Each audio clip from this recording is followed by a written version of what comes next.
আসসালামু আলাইকুম রহমতুল্লাহি ওয়াবারাকাতুহ। আশা করি আপনারা সকলেই ভালো আছেন।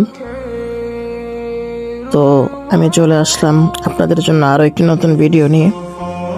তো এই ভিডিওর মাধ্যমে আমরা শিখব কিভাবে মোবাইল দিয়ে বিভিন্ন ইসলামিক মুরব্বীদের কথা বা বড় আলেম এবং লেখকদের কথা ডিজাইন করা যায়। তো চলুন তাহলে বেশি কথা না বাড়িয়ে আজকের টিউটোরিয়াল ভিডিওটি শুরু করা যাক।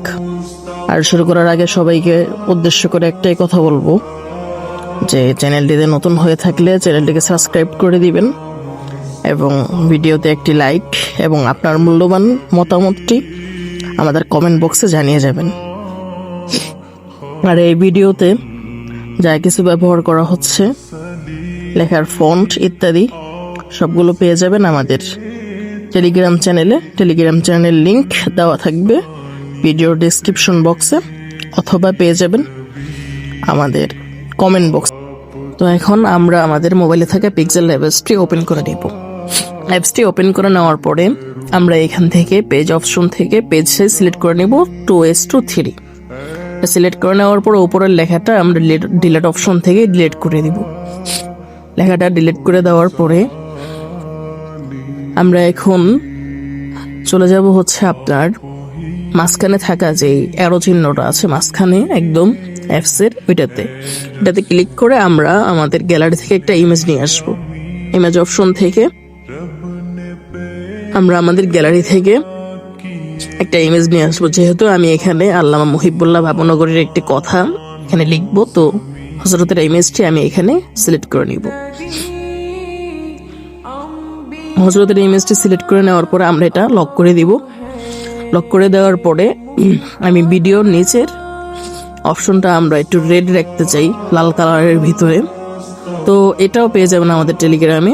তো আমি এটাকে ক্রপ করে নিচ্ছি। ক্রপ করে এটাকে একটু বড় করে টেনে ধরে নিয়ে এটাকে আমরা মাঝ বরাবর এনে এটাকে একটু শ্যাডো দিয়ে দিব। শ্যাডো অপশন থেকে একটু সাদা কালারের শ্যাডোটা একটু বাড়িয়ে দিব। তা আমি এখানে 10 দিয়ে দিলাম, যেহেতু 12 দিয়ে দিচ্ছে, যেহেতু এখানে একটু সুন্দর দেখা যাবে এই জন্য। তো এটা সিলেক্ট করে দেওয়ার পরে এখন আমরা আবার চলে যাব আমরা গ্যালারি থেকে একটা ডিজাইন করেছিলাম আমি এখানে পিক্সেল অ্যাপস দিয়ে এটা করেছি পিএনজি আকারে। তো এটা চাইলে আপনারা ব্যবহার করতেও পারেন, নাও করতে পারেন। এটা টেলিগ্রাম অ্যাপসে টেলিগ্রাম চ্যানেলে আমি দিয়ে দিব, তো সেখান থেকে আপনারা চাইলে নিয়ে নিতে পারেন। তো এটা লেয়ারটা দুটো ধরে টেনে নিচে নামিয়ে দিলাম লালটার। তারপরে এখানে আমি একটা শেপ নিয়ে নিলাম। শেপটাকে টেনে ধরে লম্বা করে দিব, বড় করে দিব এবং এটার কালারটা আমি ব্ল্যাক করে দিব। কালার অপশন থেকে এটার কালারটা কালো কালার করে দিচ্ছি এবং এর অপাসিটি একদম কমিয়ে আমি 40-এ রাখবো এবং এটাকেও ধরে টেনে একদম নিচে নিয়ে আসবো, মানে লালটার নিচে। তো তারপরে এখান থেকে আমরা চলে যাব লেখার অপশনে। লেখার অপশন থেকে আমরা এখানে কথাটা লিখে নিব, হযরতের যে কথাটা, এটা লিখে নেওয়ার পরে আমরা এখানে কালার দিব, সাইজটা ঠিক করে নিব এবং মাত্রা বাড়ানোর যে অপশনটা আছে সেটা থেকে আমরা এটা বাড়িয়ে নিব এবং ফন্ট অপশন থেকে কালার অপশন থেকে কালারটা চেঞ্জ করে ফন্ট অপশন থেকে আমরা একটা ফন্ট এখানে দিয়ে দিব।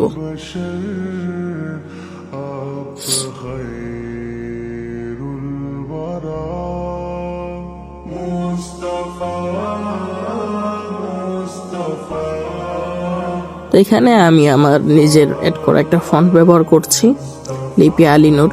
তো আর সেটাও আমি টেলিগ্রামে দিয়ে দিব, আপনারা এখান থেকে ডাউনলোড করে নিতে পারবেন।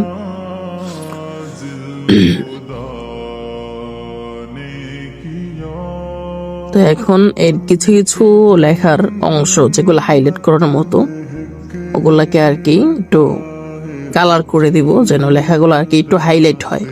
এর জন্য এখান থেকে আমি কালার অপশনে যে কথার কথা যতটুকু নিচের দিকে আছে যতটুকু আমি রাখতে চাই, যেমন এখানে আমি ঘুষ এই শব্দটাকে একটু ইয়েলো কালার করতে চাচ্ছি, যেন একটু ফুটে ওঠে এজন্য। তো এরপরে আবার পরের লাইনে পরের বাক্যের শুরুতে আবার যে কথাটা আছে ঘুষ, সেটাকেও সিলেক্ট করে ধরে এটাকেও কালার করে দিব। তো এইভাবেই বাকি যেগুলো আছে সেগুলো কালার করে দিব।